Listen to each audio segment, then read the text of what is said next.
ہم شیخ انور بروج حافظہ اللہ تعالیٰ کی خدمت میں ریکویسٹ کرتے ہیں کہ وہ تشریف لائیں اور ہمیں نصیحتیں فرما دیں.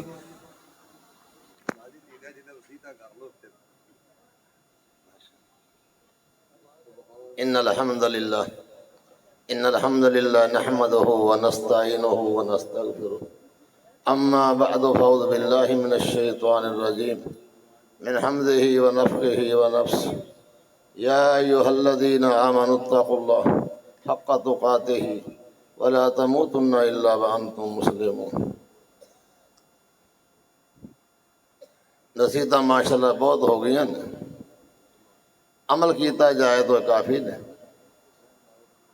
میں دعا کر دینا یا اللہ جن بھائی آئے نے سب نو معاف کر دے، اللہ سب دی ضرورتاں پوریاں فرما دے، یا اللہ ہر بھائی دی ہر پریشانی دور کر دے، اللہ سب کا خاتمہ بالخیر فرما دے.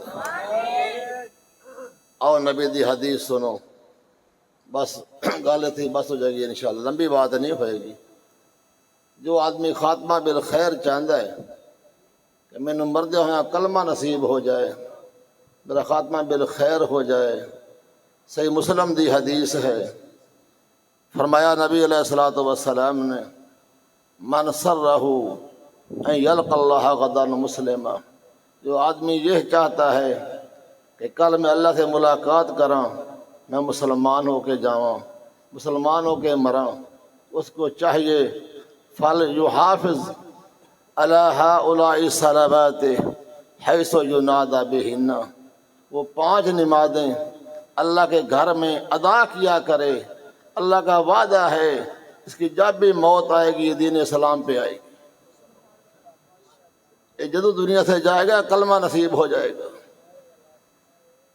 یہ صحیح حدیث ہے، صحیح مسلم میں ہے، جو 5 وقت نماز اللہ کے گھر میں ادا کرے وہ جب بھی مرے گا دین اسلام پہ مرے گا.